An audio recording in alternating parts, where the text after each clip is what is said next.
Job లేక ఇబ్బంది పడుతున్నారా? అయితే మెడికల్ కోడింగ్ మీకు మంచి ఆప్షన్. వెంటనే కాల్ చేసి కోర్సులో జాయిన్ అవ్వండి. అమ్మ నమస్తే. నమస్తే అమ్మా. అమ్మా, గృహస్థు కూడా బ్రహ్మచర్యం పాటించారు అని చెప్తుంటారు. కొన్ని సందర్భాల్లో విన్నాను కూడా నేను. అవునమ్మా. అది ఎలాంటి సందర్భాలమ్మా? అసలు బ్రహ్మచర్య శబ్దానికి అర్థం ఏమిటి? బ్రహ్మం చరతి ఇది బ్రహ్మచారి. అంటే బ్రహ్మమునందు చరించేవాడు. బ్రహ్మము అంటే జ్ఞానము, బ్రహ్మము అంటే తపస్సు. చదువుకునే పిల్లాన్ని బ్రహ్మచారి అంటారు. ఎందుకంటే చదువుకుంటాడు గనక, జ్ఞానం సంపాదిస్తున్నాడు గనక. అది ఇంగ్లీష్లో కూడా ఏమంటారమ్మా? దాన్ని బ్యాచిలర్ ఆఫ్ ఆర్ట్స్ అంటారు. బ్యాచిలర్ అంటే బ్రహ్మచారి కదా. అవును. డిఏ అంటే ఏమిటి అర్థం? Bachelor of arts. కానీ మనం ఈ బ్యాచిలర్ ఆఫ్ ఆర్ట్స్ చదువుకున్న వాళ్ళందరూ పెళ్ళే చదువుకున్న వాళ్ళు ఉన్నారు. పూర్వకాలం చిన్నతనంలో 18 ఏళ్లకు పెళ్లి చేసేవారు, అప్పటికి వీళ్ళు బిఏ చదువుతూ ఉండేవాళ్ళు, అంతే కదా. మరి ఏమిటిది? దీనికి సందర్భం ఏమిటి అంటే, చదువుకుంటున్నవాడనే అర్థం అండి, పెళ్లి కానివాడు అని కాదు అర్థం అక్కడ. అది అయితే బ్రహ్మచర్యం అనేటటువంటి దానికి చదువుకునే రోజుల్లో ఈ స్త్రీ సంబంధమైన, అంటే పురుషుల గురించి చెప్తూ ఉంటాం గనక, స్త్రీ సంబంధమైనటువంటి ఆలోచన లేకుండా, కామభావన లేకుండా ఉండేవాళ్ళు గనక చదువుకునే రోజుల్లో అప్పుడు వాళ్ళని బ్రహ్మచారులు అనేవారు. మొన్నటిదాకా కూడా ఒక మాట వాడకంలో ఉండేది, ఏదో వివాహే విద్య నాశాయ అని. పెళ్ళయిందంటే ఇంకా చదువు అయిపోయింది. ఎందుకంటే అంతసేపు పుస్తకం తీసి చదువుతూ ఉంటే సాహిత్యం చదువుతున్నారు అనుకోండి, అందులోను భార్య మీద భర్త మీద మనసు వెళ్ళిపోయిన తర్వాత ఇంకేం చదువుకుంటారండి? మనసంతా అక్కడే ఉంటుంది. అది మామూలుగా అంటే పరిపూర్ణంగా దృష్టి అంతా దాని మీద కేంద్రీకరించి మొత్తం సమయాన్ని చదువు కోసం కేటాయించిన వాళ్ళ సందర్భం. మరి ఇప్పుడు అట్లా కాదు కదా. పెళ్ళయ్యాక కూడా చదువుకుంటున్నారు, జీవితాంతం చదువుకునే వాళ్ళు ఉంటారు. అందువల్ల అర్థం కాదు. అంటే గురువుగారు ఆశ్రమంలో ఉన్నప్పుడు చదువుకున్న దాన్ని బ్రహ్మచర్యాశ్రమం అనేవాళ్ళు. అయ్యాక వివాహం అయ్యేది. పెళ్ళయ్యాక గృహస్థ జీవనంలో పడిపోయి జీవనోపాధి ఎలా బతకాలి, అందరూ ఉద్యోగాలు చేసేవాళ్ళు ఏం కాదనుకోండి, ఎలా బతకాలి అన్నదంతా అట్లా సాగుతూ ఉండేది, అంతా బాగానే ఉండేది. అయితే బ్రహ్మచారి అనేటటువంటి పదానికి బ్రహ్మమునందే మనస్సు కలవాడు అన్నప్పుడు, బ్రహ్మం మీద మనసు ఉన్నప్పుడు, బ్రహ్మం అనే దానికి తపస్సు అనే అర్థం కూడా ఉందన్నాం కదా. తపస్సు అంటే ఒకదాన్ని దీక్షగా చేయడం అనేది. అలా చేసేటప్పుడు కామవాసనలు అందులో ఉండకూడదు, అంటే స్త్రీ పురుష భావనలు ఉండకూడదు. అట్లా ఉండకుండా మరి పెళ్ళైన వాళ్ళకు ఉంటుందా అంటే, అలా కూడా ఉండడానికి వీలుంది అని ఒక ధర్మం చెప్పారు మనకి.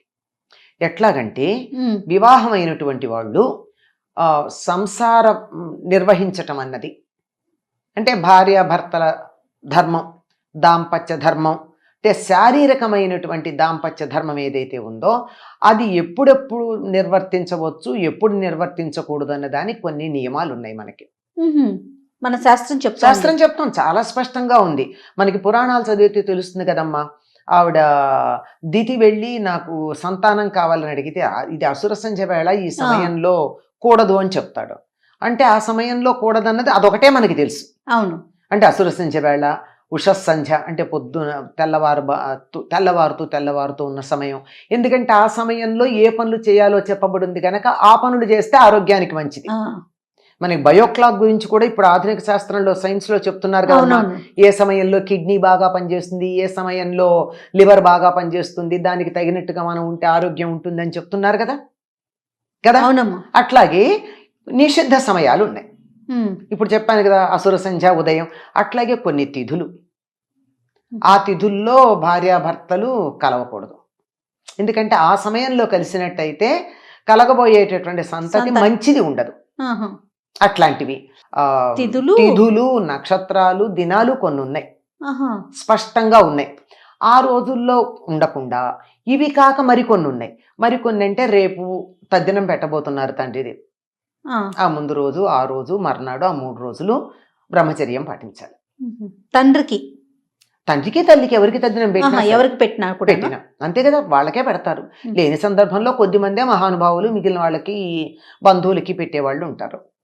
అట్లాగా రేపేదో సత్యనావర్తం చేసుకుంటున్నాం, రేపు కన్యాదానం చేస్తున్నాం, రేపు కొడుకు ఒడుగు చేస్తున్నాం, రేపు గృహప్రవేశం చేస్తున్నాం, ఇట్లాంటివి కొన్ని ఉంటాయి కదా.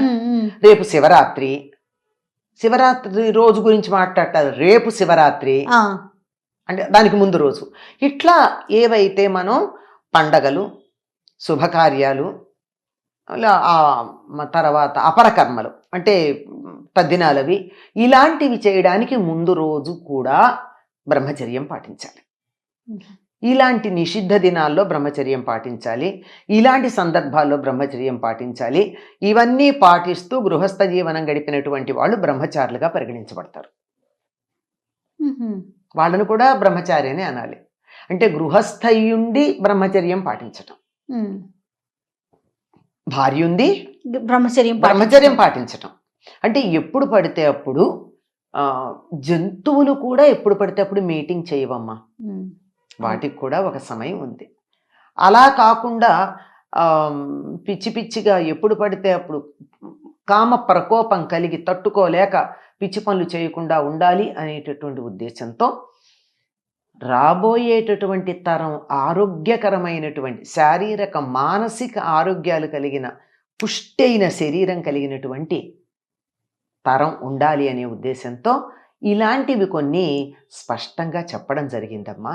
ఇవన్నీ పాటించినట్టయితే వివాహమైన వాళ్ళు కూడా బ్రహ్మచారులుగానే పరిగణించబడతారు.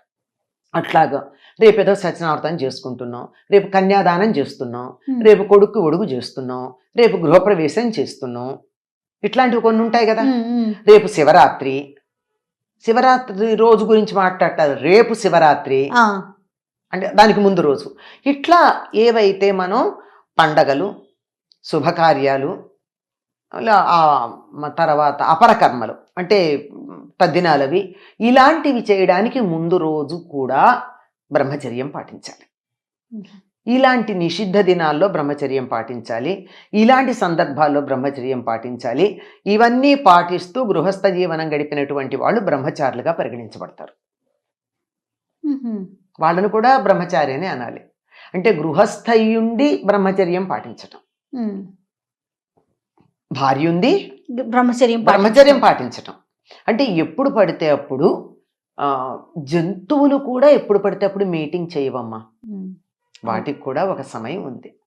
అలా కాకుండా పిచ్చి పిచ్చిగా ఎప్పుడు పడితే అప్పుడు కామ ప్రకోపం కలిగి తట్టుకోలేక పిచ్చి పనులు చేయకుండా ఉండాలి అనేటటువంటి ఉద్దేశంతో రాబోయేటటువంటి తరం ఆరోగ్యకరమైనటువంటి శారీరక మానసిక ఆరోగ్యాలు కలిగిన పుష్టైన శరీరం కలిగినటువంటి తరం ఉండాలి అనే ఉద్దేశంతో ఇలాంటివి కొన్ని స్పష్టంగా చెప్పడం జరిగిందమ్మా.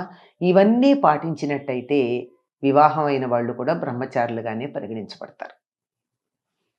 నమస్తే అమ్మా. నమస్తే అమ్మా.